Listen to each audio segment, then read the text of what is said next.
Okay, Ron, so you understand what's going on here. The ANSI and CSA standards require that you receive familiarization training in addition to the general training. Yes. I know what you're thinking, I've already done all this, but what we're doing here is just familiarizing you with this unit because you haven't actually operated this type. It's actually a little simpler really than the one you have operated, but it's just different. Okay, so all we're going to do is just roll over it and just, check out what is different about it, make sure you understand that, and if operationally there's anything different about it control-wise, we'll just get you to use it and make sure that you can actually, drive this thing safely because, like I say, it is slightly different from the one you originally got trained on, okay? Okay.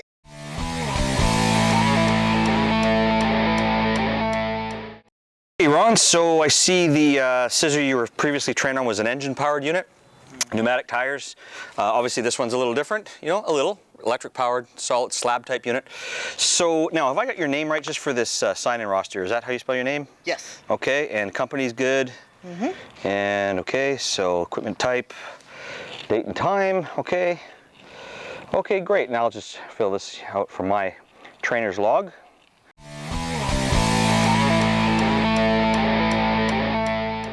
Right, so here's our weather-resistant compartment. I always feel compelled to tell you that it's weather-resistant, not weatherproof. Right, these things get soaked, but in a nice plastic bag like this. Okay, this is what we should find it. This is what we want to see. There's our ANSI manual of responsibilities. All right, that's got to be in there. And there you'll notice is not just a manual, but the manufacturer's specific manual for this actual unit. Sometimes you'll see something like this, which is just a general safety manual. You see these all over the place, but this is the one you need. This one actually is specific to this unit. So leafing through this, you want to see if there's anything that, there's all the decals, right? Nothing there that really is different than yours. Now, here's the thing. This one's battery powered, and we'll pull the batteries out and have a look at them. So it's going to have decals and things about the batteries, and I just showed you how to put it on charge and all that type of thing. So one of the things here, yeah, you see under batteries, it tells you that the batteries exhaust hydrogen, right? And that, when you put them on charge, it should be in a ventilated area, meaning somewhere where that hydrogen won't build up, right? Hydrogen is flammable, right? So if it is allowed to mix up with the air and collect, and it meets an ignition source, like a spark or a flame, somebody's welding, who knows, you're on a construction site, right? That will ignite. If you're ever leaving it indoors, you want to be concerned with, okay, could the hydrogen build up in here? And, if it could, then, make sure the area is ventilated, and that could mean just leaving a window or door open, or maybe there's ventilation fans in a charging area, what have you. Anything in there you don't understand, right? You either come and see me, right, or your supervisor, right? Don't be driving these if you don't know. That's why we do this, right? Okay, Ron, the controls on this one are slightly different than the model you were trained on. This one here, especially the drive controller, the function enable is on this trigger right here, right? On the one that you learned on, it was a button on the side here that you had to hold, right, to make sure it would work. This is actually easier, right? You just squeeze that. It's like the dead man pedal on a boom lift. Okay, so it's your function enable. Nothing will work if you push it without that. It's just and like before, hold to run. Right, comes back. Yep. Steering is like it was on the last one. Thumb toggle here. Just got to squeeze that before you can move. Okay. Also on the other one, I noticed the one you were originally trained on. The horn button, which is here, was on the side as well. Yes. Pretty minor thing, but it's good to know where it is. All right. Okay. Other than that, you probably recognize the rest of these controls. You can see when it's switched in that mode. See how it's showing the unit going forward and backward? If you push the control, it'll drive forward and backward, right? And if you're in that mode, now that operates the platform up and down, right? Okay. And here we have kind of your speed grade mode, if you will. When you're on flat level ground, the switch is down. Right, and then when you're going up a grade, it's almost like gearing down into low gear. It just puts the unit in a higher torque mode, higher power for just climbing grades, right? And proportional control, right? The further you push this forward, the faster it's going to go. That's more or less the same. And the steering, like I say, is the same. Battery charge level. Other than that, everything is exactly the same. Just the only difference is that function enable is here now, and your horn is now there. Okay. All right, we'll just put this back up there. Okay, Ron, on this end, here's your lower controls, right? Only difference being on the last machine you're at, they were on the side, right, where the emergency lower switch was. But here they're just on the end. So it's the same idea. You have your key switch here, right, for base and platform. Actually, this is your enable here. You have to actually hold that key while you want it to go up. Right? There's your up and down there, and that's all you can do from the base here is up and down. Can't drive it forward and back, just like the other one. But you do have to hold this key in the on position. That's kind of your dead man, you know, your function enable, right? Okay. And of course the stop button is there as well. Here's your charger on this one. Again, the charger on the one, actually the other one didn't have a charger, did it? It was engine powered. So you know, so we have a plug here. And that's going to get plugged into basically a wall socket.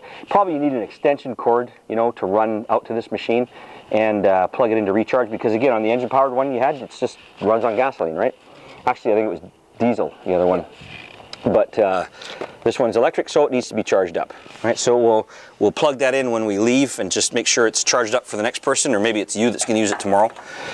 And while we're at this end, right, we've got our freewheel mechanism here. Like this would be something that you'll notice, you probably won't see this, but when you drive, when you activate the drive, see how these pins here engage this, this plate with the holes drilled in it here? There's actually pins that physically go into these holes and act like a brake. So when you hit the drive, you'll see these retract, right? And then the wheel can turn. But sometimes when you want to roll it, okay, you wouldn't be able to, say, hook up a tow line on this thing and just pull it, because the wheels wouldn't turn, right? So you have to get a wrench on these, right, and turn these blocks, and that'll pull these pins out of the wheels here on each side, right? Now, before you do that, you got to make sure you chalk your wheels, because if there's any kind of grade, it'll roll on you. Now, that's just one step in the process. What else we have to do here is, once these are pulled and into that position where the pins are retracted, there's a valve on the side that you actually have to open. Right? Then it allows the hydraulic fluid to flow, and then it'll actually roll. Right? And you could winch it up onto a deck or pull it out of some trouble spot that it's gotten into. Right? It's called freewheeling. It allows the wheels to freewheel. Right? This one now, this was inside the engine compartment on your last one. This is the kill switch or the night switch. Okay. So if you have it closed like that, you put a lock through it. Somebody comes up to it, they can't get it started. Right? Even if they had the key. All right, so that's definitely something you want to put in place if you were leaving it somewhere where, you know, an unauthorized person get onto it, like off-site, you know, kids get at it, whatever, that kind of thing. But while we're using it, we'll leave that open like so things will actually work. Okay, see this here, Ron? This is another thing that's unique to electric machines. Okay. This is a ground strap, okay? Since this thing is battery powered, right, all the batteries are grounded to the frame, but then the frame itself is grounded through this strap. So this way it doesn't, the unit itself doesn't build up any static charge from the batteries. So that, I don't know if you've ever been walking along a carpet and you go to touch a door handle or something metal, you know, oh, yeah, and you get that zap, right? Yeah. Well, you sure don't want that happening, especially with the voltage that, you know, this thing's carrying. So this strap is in contact with the ground all the time, and it always provides that path for electricity to, you know, leave the machine and go to ground. All right, another minor difference between this one and the one you learned on, Ron, is you remember getting at your hydraulics on the rough terrain unit? Yep. Was just a couple of, you know, cabinet type doors that you open, and there everything was. Here you're on a tray, right? You have to pull that knob towards you, and this whole thing swings out. Right? Okay. So you can see you got your hour meter there. This is you know, your hydraulic reservoir. There's the site level glass there. So you can see this thing's full right up, as it should be. And then, you know, valve block assembly and pump and all that kind of thing. Okay. Same kind of stuff, although in the last one you were on it was bigger, right? Yeah. But just, you know, slightly different way of getting at it. After you pull those blocks with a wrench, you have to come on and turn this valve. As you can see, you know, counterclockwise to open it. And then it'll actually, see how it shows that when it's open like that, you can move it. Okay. Right? And then of course, when you don't want it, you just shut it. Now, Ron, this isn't something you're gonna do normally, all right? If it's ever in a place where, you know, you have to pull it out of a ditch or something like that and you need it freewheel, you're probably likely to call service people and to come and help you, right? Mm-hmm. But it's just important that you know that it's just in a different location, and it's a slightly different procedure than the engine-powered unit that you were operating. Remember, the other one had torque hubs, right? And it was a different situation to get it to freewheel. That's how you do it on these electrics. Now, while we're here though, here's another important valve right here. When you want your, what they call emergency lowering. So when this thing is up in the air, and let's say for some reason you or the operator that's up in the air can't bring it down for any reason, what you have to do is actually reach in there and turn that valve, that knob, okay, and open that valve. And then come over to this valve here, once that's open, and you just pull here. So that valve has to be open, and then you pull on this, and the platform will come down if it's lowered, right? You just have to remember to go back and shut that valve again if you want it to work, because now, you know, you'll hit the, you know, you want to go up and it won't do anything, okay? Okay, I'm just going to raise the platform on. Keep an eye on that puddle protection like I was saying, and you'll see there? See, look how close to the ground that gets, huh? Right, so you can see the idea, again, if you were driving along now with your platform elevated, if it went down into a dip, it wouldn't get far enough over to tip over. That would stop you, right? It's something you're seeing pretty much standard on all the slab units these days. Okay, well, while we've got it up here, let's demonstrate that manual lowering. So there's the valve in there that we have to open, okay? It's really easy to turn. Now it's open, so we'll come back over to this valve here. Now when I pull this, this should come down. So stay clear, and there we go. It's just coming down under gravity. Here's something you'll see even on the unit that you were using. This is our safety prop, right? Yep. Now remember, actually let's just open that again. If you were going to do some maintenance, you had this on your rough terrain, but just to demonstrate it on this one, we'll just lower it down right there. Okay, now it's set. You could reach in there now and be reasonably, you know, safe, that it's not going to collapse while you've got your arm in there and that type of thing. I still get nervous, even though I know that prop is in there. I still don't like reaching in there. So some more of the things, we're just getting ready to get on this thing. And just, again, just for review, Ron, fork pockets there. You see the little decal of the forklift? Yeah. Right, if we're going to move it with a forklift, that's where the forks go, not in the side, you know. The tie downs here, this is where you'd strap it down to the deck of your trailer. Okay, why don't you hop up there? And we'll talk about a few of the things on the platform. Okay, now this particular one, Ron, remember the last one you had, it was a door that just kind of slammed shut behind you? Yes. You got to remember, that's your mid-rail, right? So put that on whenever you're in, okay? Okay. Okay, you see here, Ron, that's what I was talking about earlier when I had the control panel down. It does come off of this. But again, I would recommend you just leave it there. It should be right over your steer tires like it is, you know? And again, facing forward, because, you know, when you push forward on this, right, it'll go that way when you come back. If you move where this control box is, you can get a little disoriented and could lead to trouble, right? So I would recommend you just leave it right here in place. There's the horn. Remember that was here on your other one? Right, here's the trigger enable here. That was also a button on the side here. And these switches, and you're already familiar with those, that switch between, you know, the drive mode, right? So when you got it over there, drive steer. When you're over here, it's lift and lower. It's the same control you'll use, so you can't do both at once. But that was the same on your other one, right? Yeah. Yes. Okay, and then of course we'll just leave it in high torque mode here, right? Okay.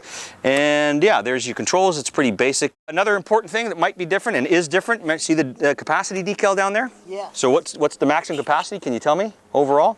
Yeah, so 550 pounds. 550 pounds, right. And that's overall on the deck. Now you can see on the extended portion there, see, when you push it out, and you had a deck extension on your other one. Remember, you can push this whole thing out. You can see that you're only allowed 250 pounds on the extended part. 500 overall, but only 250. So in other words, me. Now your last unit, the RT, had an extendable deck, and so does this, right? But on the last one, you remember there was a couple of like hand levers here that you pushed in and you pushed the deck out. It actually retracted pins. Well, here the locking pins are here, and you have to manually pull them out. You see that? This one's a little trickier. I don't know why it's a little tighter. But you see now that the pins are out, this part of the platform will slide, and then you get this hole forward of the forward stanchion here, right? And you put the pin through again.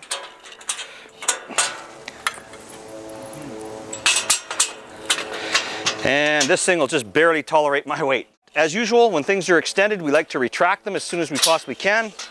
So we got to pull the pins. There we go. Watch yourself now. Go. There you go.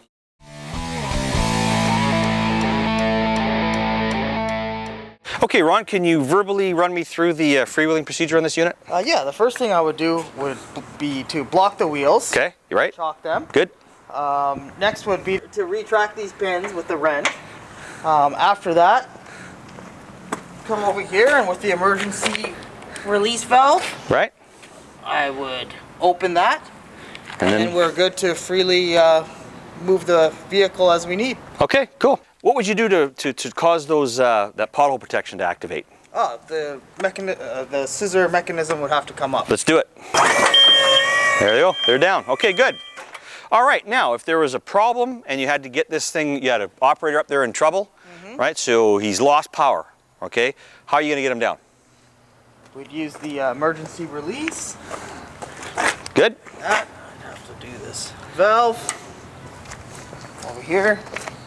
And that's when we give a pull. Okay, let's do that. Emergency release lever.